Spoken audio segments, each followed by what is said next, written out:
Ladies and gentlemen, dear colleagues, I have the great honor to declare the closing session of the World Health Summit 2015 in Berlin opened.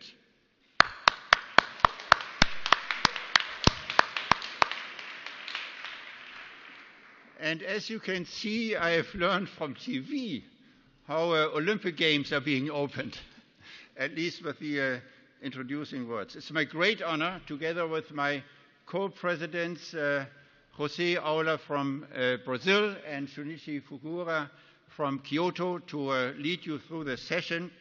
They will actually be the presidents. And let me just briefly introduce this wonderful panel in addition to the World Health Summit insiders, and that is the governing mayor of Berlin, Klaus Wowereit, one of the most popular politicians in Berlin.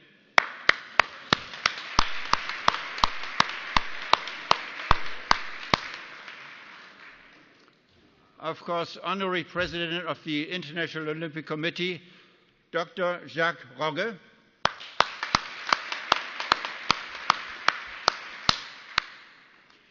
And Frank Dassler, President of the World Federation of Sporting Goods Industry. Welcome.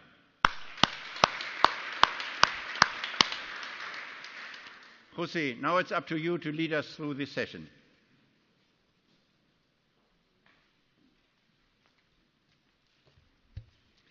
Ladies and gentlemen, at first I would like to thank very much Professor Detlef Gunting for the warmest hospitality and congratulate for the excellent topics.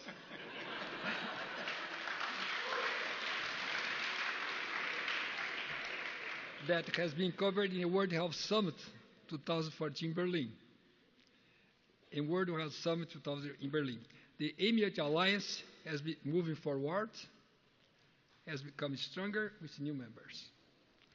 The World Summit in Berlin, as well as regional meetings, the last one that happened last April in São Paulo, held by School of Medicine, University of São Paulo, and the next in Kyoto, Japan. Under now the presidency of Professor Sonish, strength topics looking for best standards for the population health, education of health professionals, research, and so on.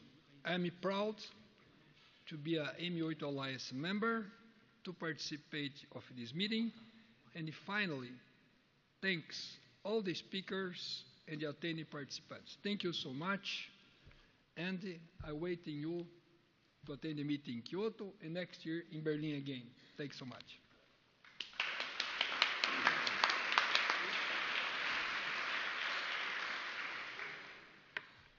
Ladies and gentlemen, I'm Shunichi Fukuhara. I'm a Dean of School of Public Health, Kyoto University.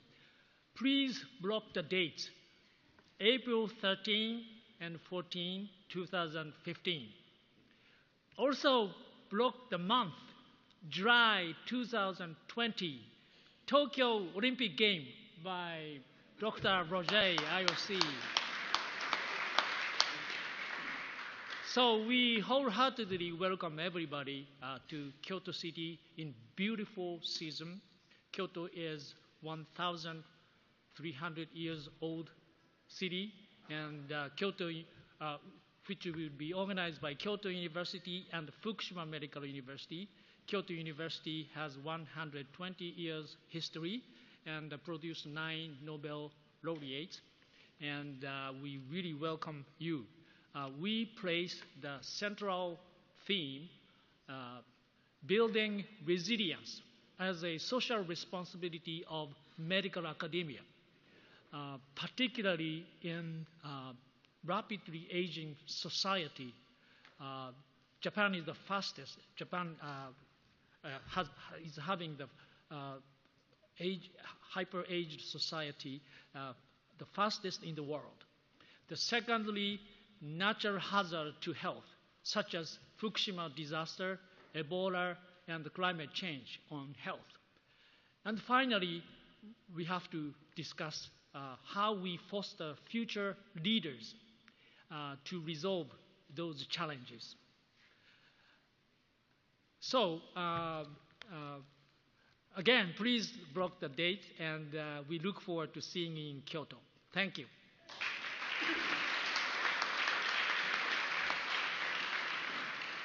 So I would like to ask Mr. Klaus Wright, Governor Mayor of Berlin, please.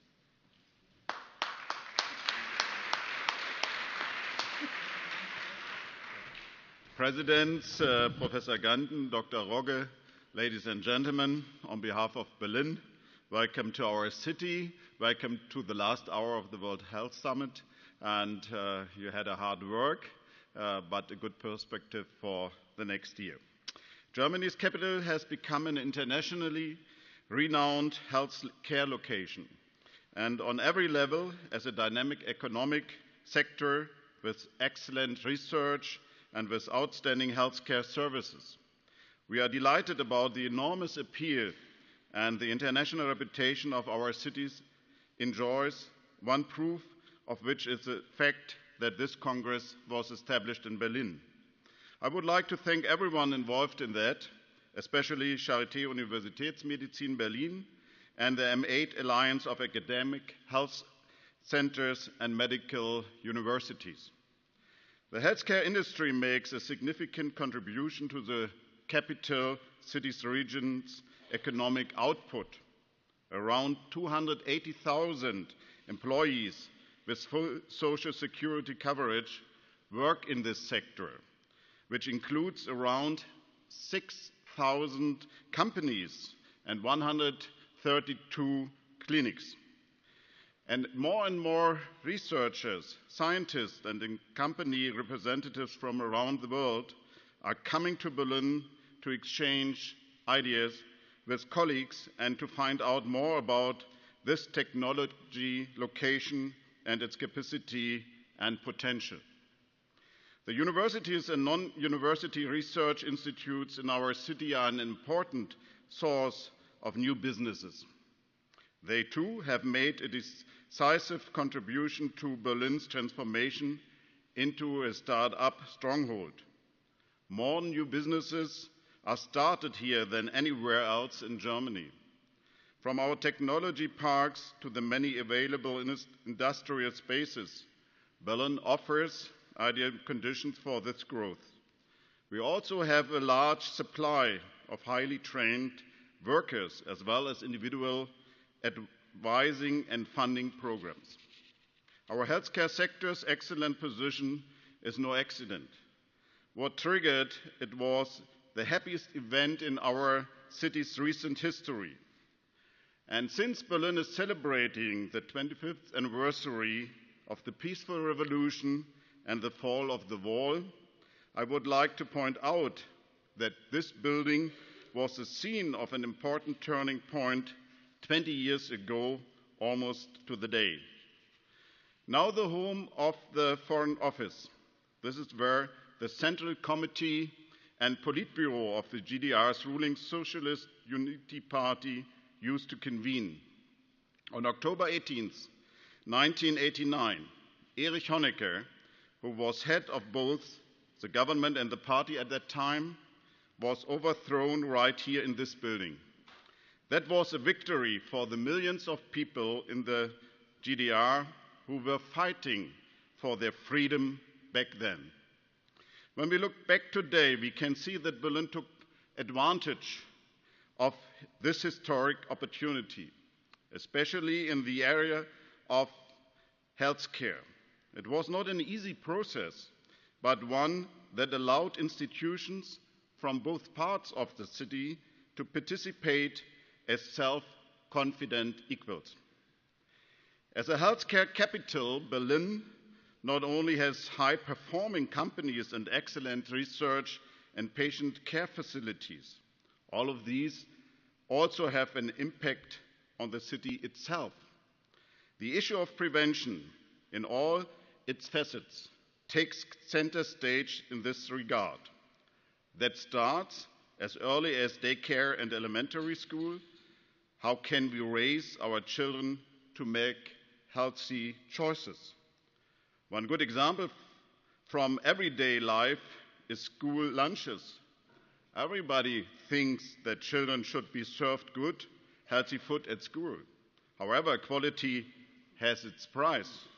Not all parents are able to pay more for healthier food, and some parents who could pay more are unwilling to do it. We need to raise awareness of why this is a good idea, and we need to support the people who are working for change in daycare and the schools.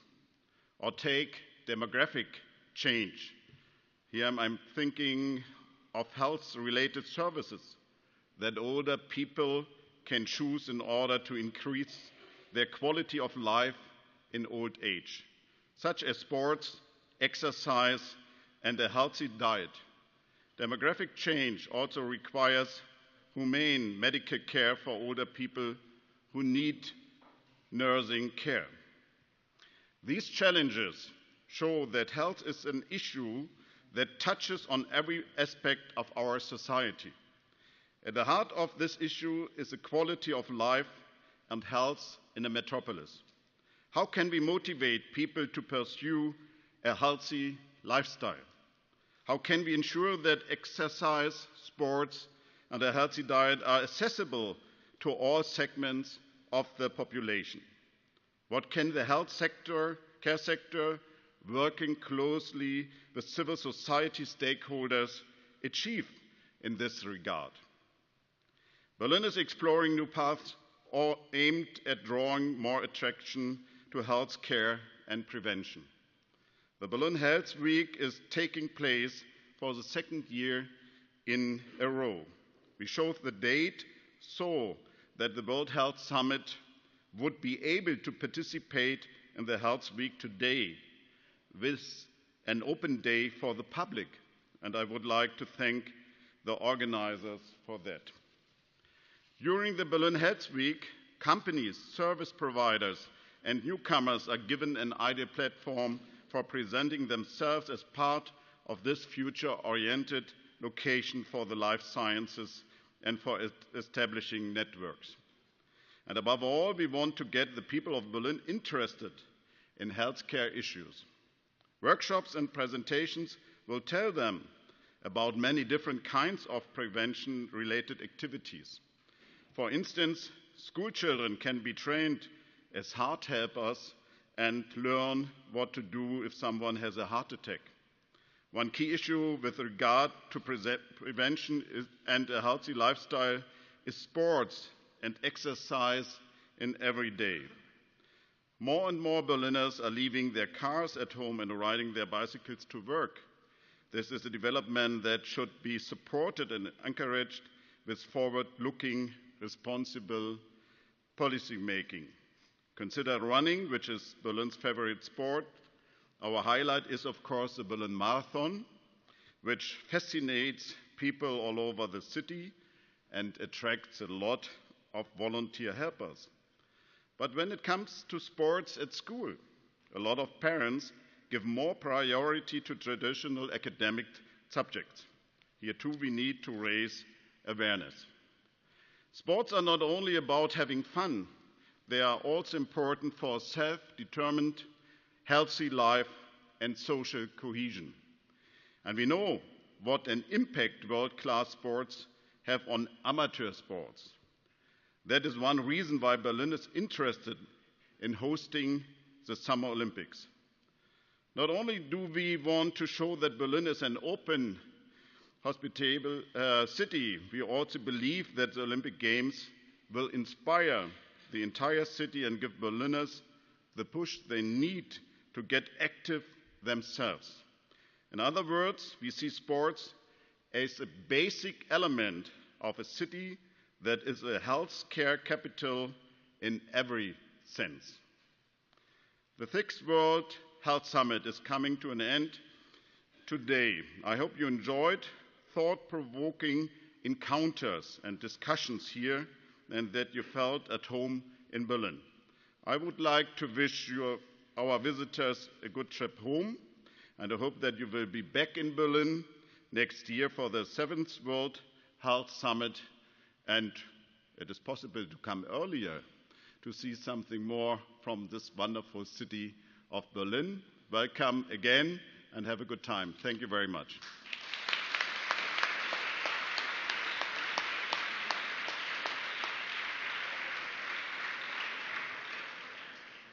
Thank you very much for a wonderful welcome address, Mayor Bobet, right? Now we are pleased to introduce Dr. Jack Hoge, former president of International Olympic Committee. He will talk on the IOC and health.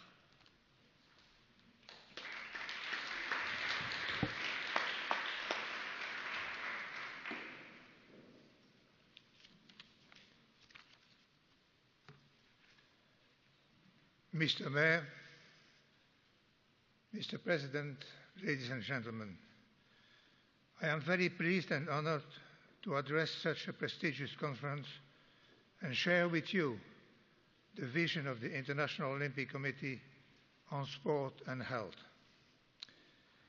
The scientific literature clearly supports our belief that a regular physical exercise and endurance sport have a positive effect on health and longevity. Winston Churchill had a humorous quote on this. Being questioned by a journalist about the secret of his longevity in spite of being overweight and smoking cigars, he replied, "Young man, the secret is sport, absolutely no sport."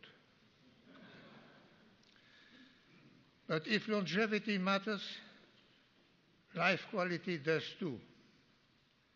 And the IOC believes that sport and physical activity bring years to life, but also importantly, life to years. Throughout history, sport has been considered as a health-promoting, but also as an educational and socializing tool.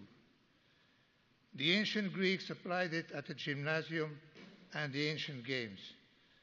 The British educators, influenced by Thomas Arnold, included sport in the curriculum of their public schools. And this allowed the Duke of Wellington to say, "The Battle of Waterloo was won on the playing fields of Eton." Pierre de Coubertin, the founder of the IOC, was very much influenced by these two examples and was a great advocate of physical activity in society. Sport, however, is more than just an athletic performance. Sport is a school of life. It strengthens the body, but the mind as well. It forges a personality and identity as well as self-esteem. It teaches respect for the referee and the rules of play, and hopefully respect for the rules of society later on in life.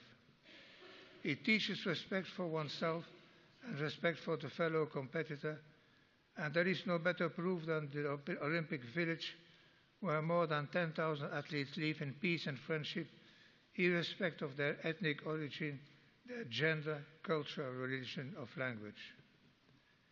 Sport shows that the value of teamwork is greater than the sum of the individuals. Sport integrates minorities and disabled people in the mainstream of society. But when it is practiced in an unbalanced way, sport brings risks.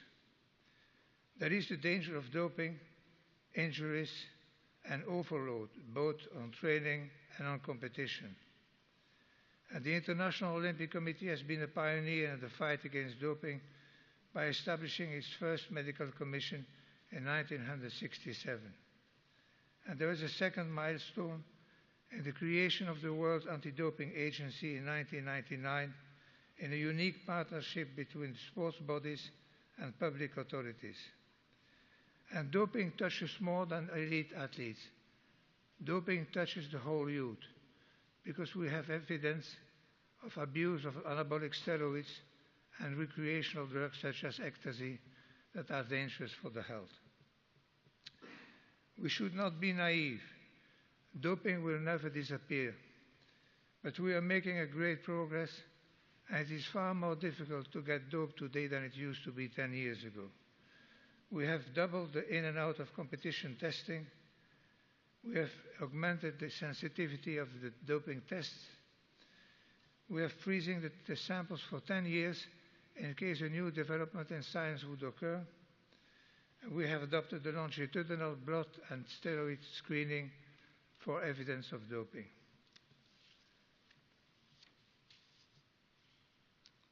The IOC, together with the 204 national Olympic committees and the 35 Olympic federations of this world, works very hard to prevent injuries, overload and diseases. At the Games, the Olympic athletes are subject to a health and safety survey, and this leads to improved and safer training methods, to adapted competition schedule, to improved rules and regulations, and to a constant improvement of equipment and infrastructure on the field of play. While doping, injuries, and overload can be considered as the result of an imbalanced, excessive sport practice, there is a major danger with inactivity and sedentarity. Due to a far-reaching mechanization of industry, agriculture, and transport, people move less. And there is also what I call the screen tyranny. Young people in developed countries watch a screen for more than 40 hours a week, be it a mobile phone, a video game, a tablet, a PC, or a television set. And when this sedentarity is linked with an unhealthy diet and lifestyle, it leads to obesity, which in turn will lead to diabetes type 2, cardiovascular diseases, respiratory and mental disorders. And the World Health Organization has classified physical inactivity as the number 4 factor for the development of non-communicable diseases after raised blood pressure, tobacco smoking, and hyperglycemia. And this worrying societal trend can only be addressed by a multilateral partnership. It begins with the parents, who must be convinced that their children should move forward, and the parents should lead by example. And they should also take care of a healthy lifestyle and diet at home. It is the responsibility of the health expert, it is the responsibility of all of us to convey the same message.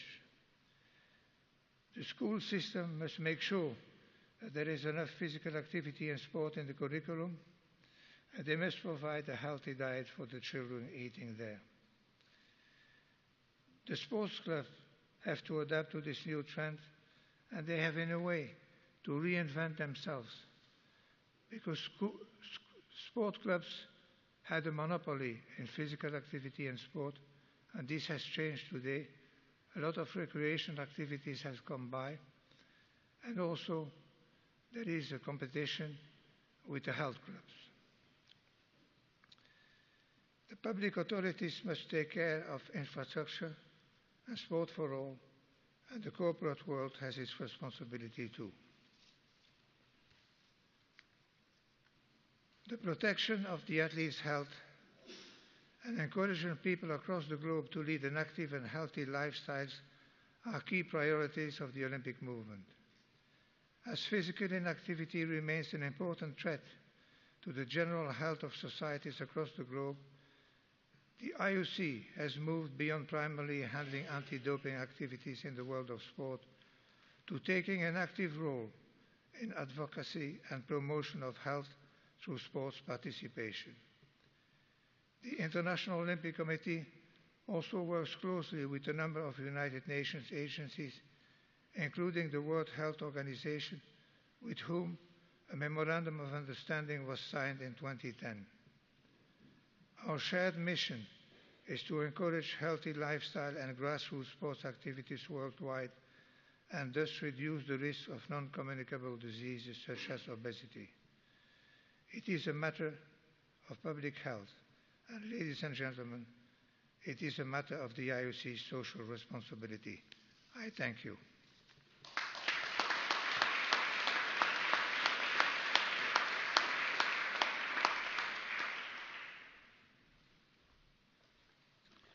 It's my pleasure to introduce to the podium Mr. Frank Dassler, the President of the World Federation of the Sporting Goods Industry. Please.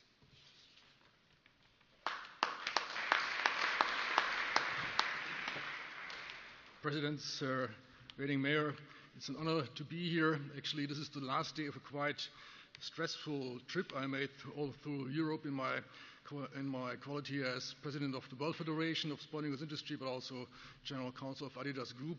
And sometimes in one of the other hotel rooms, I wake up and I think, what I was going to talk about today, was it compliance? Was it governance, sustainability, human rights? Everything is certainly worth the cost, but today it's about physical activity, and that's my dearest topic because it stems from our industry. A sustainable industry which is widely recognized for supporting sports and physical activity, an industry which has a global setup and whose products are delivered in all countries of this world, and last but not least, an industry which gets enormous public attention. Our products are basically provided to athletes for reaching their personal best. But also our products are used by the most famous athletes and teams. Their images are brought to you via TV or internet, and media therefore plays an important role for high-level sports events and for professional athletes. So let me ask you what you did on July 13th, 2014. Any idea?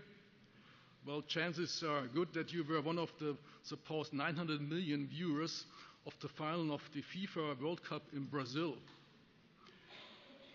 The overall number of people who watched the tournament in Brazil is expected to be higher than 3.2 billion viewers, which had been watching the World Cup in South Africa in 2010. Most probably, you also watched some of the important disciplines of the 2012 London Olympic Games or this year's Winter Games in Sochi. World Cup and Olympic Games, these two events are the most important sport gatherings in the world. They are the stage for athletes and also for our products. The World Cup and the Olympic Games receive enormous public attention through the media coverage. After a year-long qualifying cycle, they are the ultimate challenges after a series of tournaments and matches. Only the winners of the international, national or regional qualifying competitions make it to the top. That is the professional side of sport. Every single day of the week, millions of men, women and children practice sports, be it for amateur competitions or for their simple personal well-being. They never show up on TV. You might be one of those athletes who go for a walk, ride a bike, visit fitness centers, play football in public parks, or work out in one of the many sports activities. This fundamental desire to move does not know borders. We see it globally throughout all cultures, societies, regions, be it men or women, young or old people. We all know that this is only one side of the medal, though. If you are physically active, you belong to a decreasing number of species on the planet. Recent studies tell us that societies around the globe are characterized by an alarming number of physical inactivity. Especially with an eye on children and youth, supranational institutions, governments and policymakers are aware of that these age groups do not move to the extent which would be necessary. This is a tremendous problem because children who do not learn how to move and bring themselves into movement until the age of 10 will most likely keep that inactive pattern throughout their lifetime. Furthermore, we have clear evidence that certain regions do better and others do worse. In the EU, for example, we see a quite active north, whereas southern member states have a declining number in terms of physical activity. Globally, it is striking that within less than 2 generations, the percentage of active people has gone down significantly. The future does not look better. China, USA, UK, and Brazil, just to name a few, will see another slowdown with almost half of their population being inactive by 2030. Inactivity has become the norm. Let me emphasize these findings. On the one hand, people are very interested in watching sport activities and sports events. On the other hand, physical activity is continuously decreasing. The sporting goods industry feels a strong need to action. This is why we joined the wake-up call for more movement and for physical activity. Physical activity is one of the World Health Organization's best buys to prevent the cause of more than half of the global disease burden, the so-called NCDs, diseases which cannot be communicated but grow by themselves. Characterized by low cost and high impact, the WHO identified these very cost-effective measures. Although the goals are voluntary, it is an important milestone that the WHO Global Action Plan includes strategies for increasing population levels of physical activity. Especially now, when the world must examine integrated health systems, we believe that governments shall contribute in effective public-private partnerships and participate in innovative investments in sports and physical activity. The Lancet 2013 projected global expectations related to the economic cost of unhealthy workforces and surging healthcare expenditures to be US 47 trillion by 2030. Here are more facts. Following a recent Stanford University School of Medicine study, the percentage of US American adults who reported doing no exercise in their free time grew dramatically from 19% to 52% in women and from 11% to 43% in men compared to 1988. The decline in physical activity can equally be observed across all continents. In Europe, 30% of the population never is physically active. When it comes to sports, which is considered to be more than physical activity, there has been an increase to 42% of all Europeans that never exercise or play sports. These are 200 million people in the EU alone. People have become less active and will be even less active in future. These are alarming figures which call for action. My federation has become active. The WHS, the World Federation of Sporting Goods Industry, is the WHO contact for the sports industry and participates in the NCD's advisory group of the private sector and UN WHO organized meetings, disseminates WHO information to the industry and provides industry position papers. In addition, the WHS is a member of the Permanent Consultative Council to UNESCO's Intergovernmental Committee for Physical Education and Sport, and we just recently in 2013 also supported the Sport Ministers Conference in Berlin, which was a quite good success. And just last week I was in Lausanne again to discuss further related projects with the IOC. The sporting goods industry is a commercial industry. It lies in the mutual interest of our members to develop, produce and market products which people can use for sports activities. Sports products are being sold over the world because in the Americas, Europe, Africa, Asia and Pacific, children as well as grown-ups want to practice sports. They do it because it is fun, but also to stay fit. There's plenty of scientific evidence and numerous studies which prove that correlation between health and physical activity. Physical activity is not only helpful in preventive stages, but has proven to be successful and supportive in curing severe illnesses like breast cancer. Now that we all know about these positive effects, why don't we change our behavior? How can we get the couch potatoes off the couches? I'm not furthermore going to talk about statistical numbers. I'm addressing this to you and me. When we were young, we were running around and we simply wanted to move. Somehow this natural behavior, which you can observe on every playground over the world, is changing when we are growing older. What is happening? What has happened? Why are we becoming so inactive? Why does it seem impossible for children from the ages from 5 to 17 to follow the WHO's suggestion of 60 minutes activity per day? The simple answer is physical activity has systematically been designed out of our daily lives. Be it in terms of urban planning with ever-reduced public spaces for movement, be it in our own daily office workplaces, be it in eliminating physical education classes out of curricula in schools, or by prohibiting even sports in forests and in nature. We got to tear down these walls.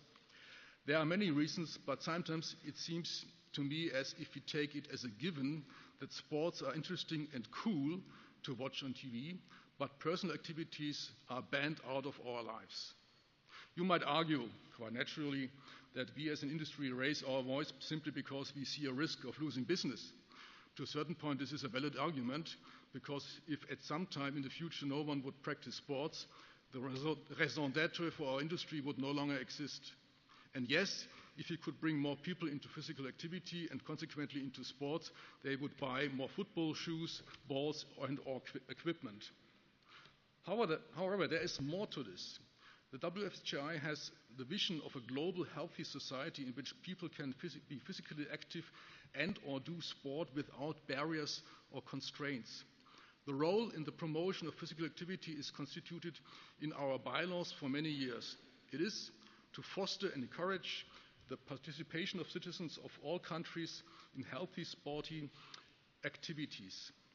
We have established a physical activity committee which enjoys support from our members across all brands and locations. Physical activity has to be tackled all over the world. The sporting goods industry, alongside multiple sectors, is bringing tangible resources to the table. We have a breadth of relevant know-how, competencies, athletes, facilities, sports programs, coaches, retail stores, and brand voices that have reached globally. Our brands are capable of creating global campaigns, products, and market innovations to increase consumer interest in physical activity. Our members spend a significant amount of their budgets on activities from educational school programs, grassroots initiatives, generic campaigns, sponsoring of sport events, sport club support, motivation tools such as apps, social media, and websites. The list of initiatives is extensive, and the selection is published on our website, wfsgi.org. But let me give you 3 short examples. WFSGI has adopted the Designed to Move framework initiated by our member Nike in 2010 as the basis for its work in the field of physical activity. Designed to Move is a call to action supported by a community of public, private, and civil sector organizations dedicated to ending the growing epidemic of physical activity. There are 2 simple main asks for that. Provide early positive experiences for children and integrate physical activity into your everyday life. Talking about physical activity is not enough. Many of our members have established physical activity programs for their employees. Various courses are being organized in company sports programs, accompanied by incentives for employees cycling to work or practicing during lunch times. And re-implementing sports in public spaces has proven possible in the course of the 2012 Olympic Games in London. The big challenge was how can physical activity be integrated into public spaces within the cities. In cooperation with Adidas, during the Games, public spaces were created and citizens could be physically active even within the city centers. The public spaces called Adi zones still exist and have proven very successful by the local governments. If we reintegrate physical activity back into our daily life, we encourage the world to move more and regain activities which have been chipped away over time. The design of the built environment plays a crucial role to increase everyday physical activity where people live, work, commute, learn, and play. We need infrastructures and a built environment that provide safe and attractive public spaces which stimulate to become physically active. It should be the easy choice to cycle or walk in a smart and healthy city. We need free access to nature. Poor air quality, missing bike lanes, and security concerns are simply because it's not convenient, lead many people to opt out of daily physical activities. We believe that well-designed investments in sport and a broad-based physical activity approach are not only economically efficient but also environmentally sound. I may cite my father, Armin Dassler, who always said, every dollar invested into sports is a healthy dollar. In this regard, I am asking for socially constructive mechanisms for addressing both the health and the economic threats which result from physical activity. We need to show the people how much fun it is to be physically active. Mankind, and especially children, want to be like their favorite sports athlete, their idols. It is my deep belief that we should make even more use of our sports assets such as athletes, teams, and federations. They own the stages as role models, and we simply have to sell the story of physical activity. Sport and the sporting goods industry have a positive image. Let us harvest on that and motivate people to enjoy physical activity. If then also governments and policy makers tear down infrastructural or legislative hindrances, people will have free access to sport again. All this requires joint actions and multi-stakeholder initiatives. We need to collaborate in order to change the game of laziness. Thank you very much for your attention, and let's be physically active.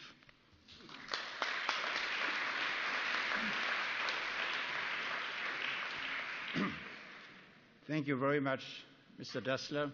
It's the firm belief of the organizers of the World Health Summit that we do have to cooperate with all stakeholders involved in health, and especially also the private industry. And it's very welcome, of course, that social responsibility is part of the initiatives and the activities and strategies of the private sector. It is now my great pleasure to call upon Professor Benno. He does not need any introduction. He has already spoken at the symposium this morning, and he is the living example on what Olympic Games can do to science and what science can do to the Olympic Games. Thank you very much for coming.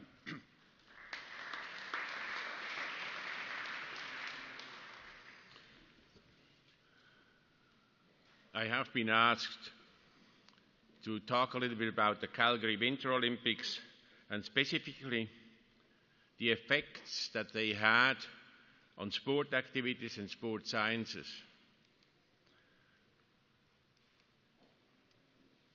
We had in Calgary the interesting situation that we had many activities of these Winter Games in the city. Here you see in the picture the Olympic speed skating oval, but we had many more buildings. And what Calgary did, they made a profit. And part of that profit they put aside in a foundation of which 50% could be used to operate the facilities. That's one of the biggest problems, that you have facilities but you don't have the money to operate them. So they had 50% of these 60 million interest to run the facilities, and 50% they reinvested.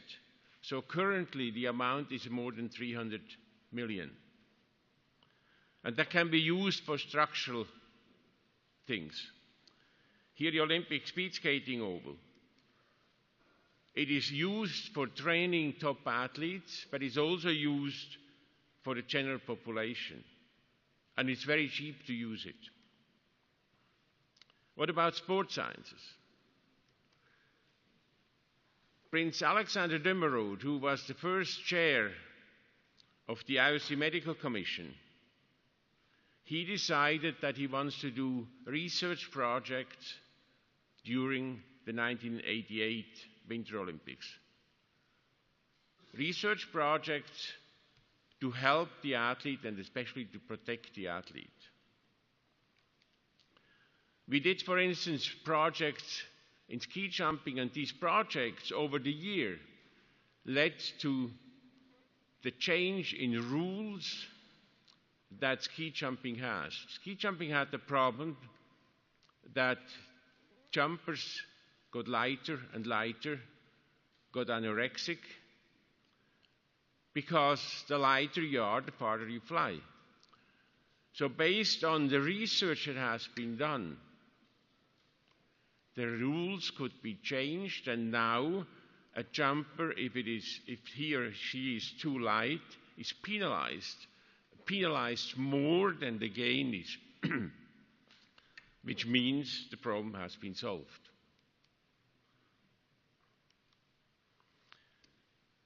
Together with the Olympics, we had about 80 million that came to the University of Calgary. About half of it was used to build the Olympic speed skating oval, but the other half was used to construct a research center. The research center is called the Human Performance Laboratory. You see it here. It has currently about 20 faculty members, and about 185 members of the team. It's very well funded, and the faculty members are very aggressive in get funding. In addition to the Human Performance Laboratory, 2 other groups were founded after the Olympics: the Bone and Joint Health Center, and more orthopedic health-related center, and the Biomedical Research Center. So overall, we have currently in Calgary, related to movement, exercise, and sport, around 380 scientists. That means the Olympics in 1988 were the catalyst that Calgary became strong in these areas, had new buildings, new research center, substantial donations from the private sector, and currently the university is ranked 9th in the world of universities younger than 50 years. And a big part of that success is due to the work that the researchers do that deal with health, exercise, movement, and sport. Thank you very much.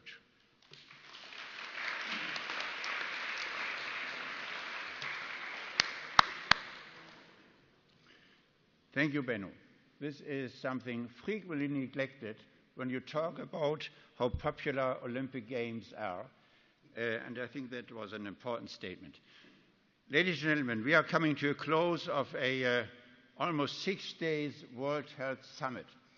And of course, the World Health Summit is not a purpose in itself. Meeting with colleagues and discussing topics, we want to make this world a healthier world. Now, we are modest. We don't know that leaving this room, as historically important this room is, as we have heard from the governing mayor, the world will not be better. But we do have to take actions. And I take the privilege, don't be afraid, not summarize the whole meeting, but give you a few highlights on how we go on from today. The overwhelming topic, of course, in the very beginning was, and we could not avoid it, unfortunately, and we, of course, took it up, was Ebola, the Ebola crisis. We have developed a Berlin Declaration of what needs to be done. The Minister of Foreign Affairs, Ministers of Health from various African countries, including Western African countries, were here, and we have very clear statements on what needs to be done now, but also in the midterm and long-term future in order to avoid and to prevent crises like this. And they can be prevented if we take proper actions. That's the Berlin Declaration, and this was actually published by the German government and the World Health Summit at the same time. And Foreign Minister Steinmeier was the next day in Brussels, and I'm sure this played an important role. Climate change and health was one of the major topics, which of course is an ongoing topic. We will not be able to solve that, but we have, with the aid of those who participated in the IPCC process, prepared a World Health Summit declaration which will go into the discussions, as was promised by one of the patrons of the World Health Summit, President Hollande from the French Federal Republic, will be taken up in the discussions of the COP21 United Nations meeting in December 2015 in Paris. And the clear statement is you cannot discuss climate change without discussing the health problem. That's what people are concerned with. The other important topic, with several workshops on that one, was on translational medicine. There's an enormous amount of money and creativity going into medical research, basic research, clinical research, but as we all know, the translation from the bench to the bedside and to better health of populations is a long way, and it's a difficult way. And the structures are not always in place as they should be. I see the dean of the medical faculty here in Berlin, and we make an effort, but these efforts are made all over the world. And I think coordination and having the M8 Alliance working together with 17 important centers around the world will set an example of changing the structures and hopefully the results and improving health. Medical education. Medical students usually are taught about health and disease, mainly about diagnostics of disease and how to cure diseases. Now, not so much taught about prevention of diseases. This needs to be enhanced, and this cannot be only done in medical schools. This needs to be done in a cross-disciplinary, interdisciplinary setting. And there's much to do, and going into public health, so-called new public health, including social determinants, environmental factors, is an important education, of course, of the general public. That is where medical schools need to collaborate with politics, with the private industry, and with the civil society.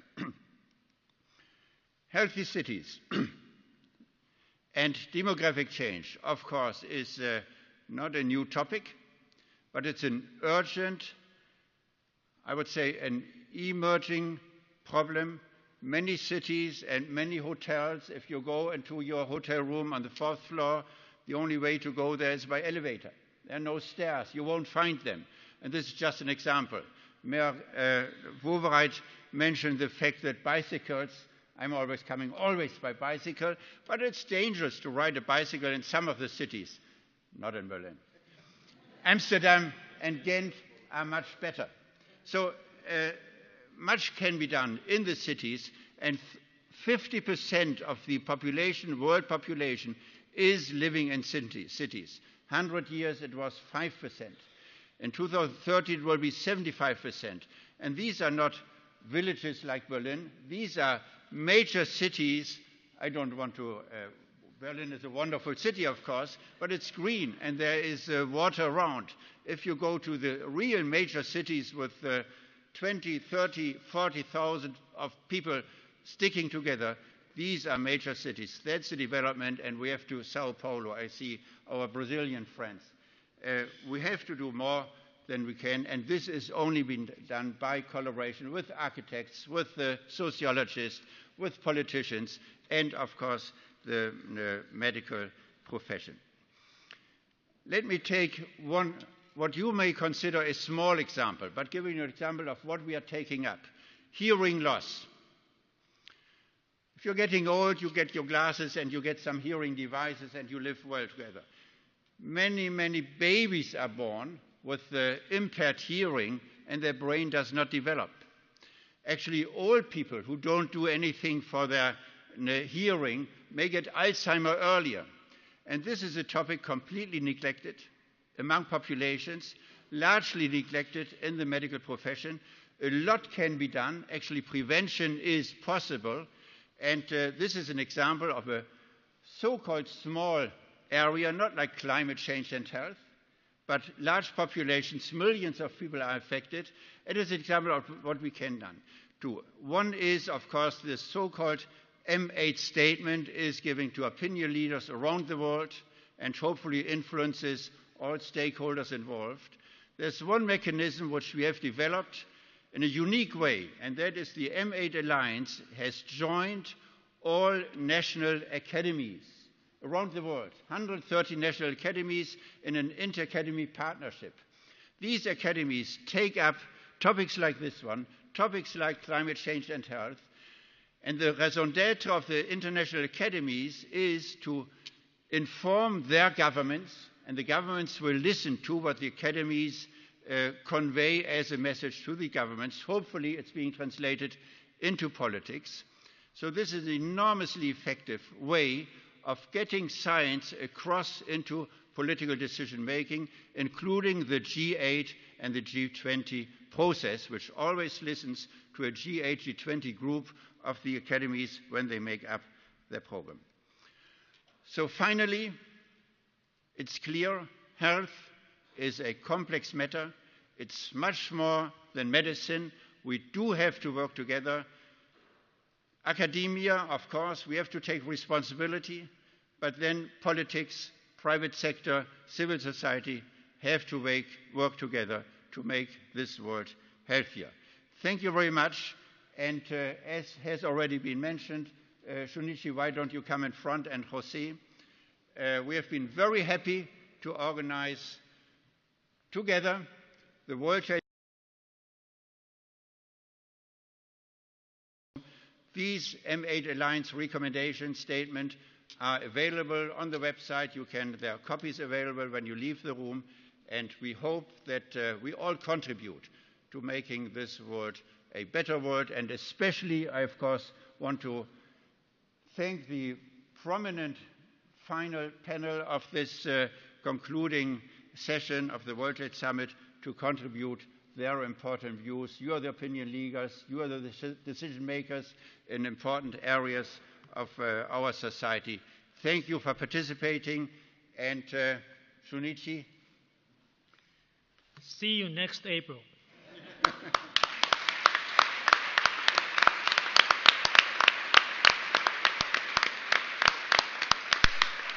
The World Trade Summit is closed.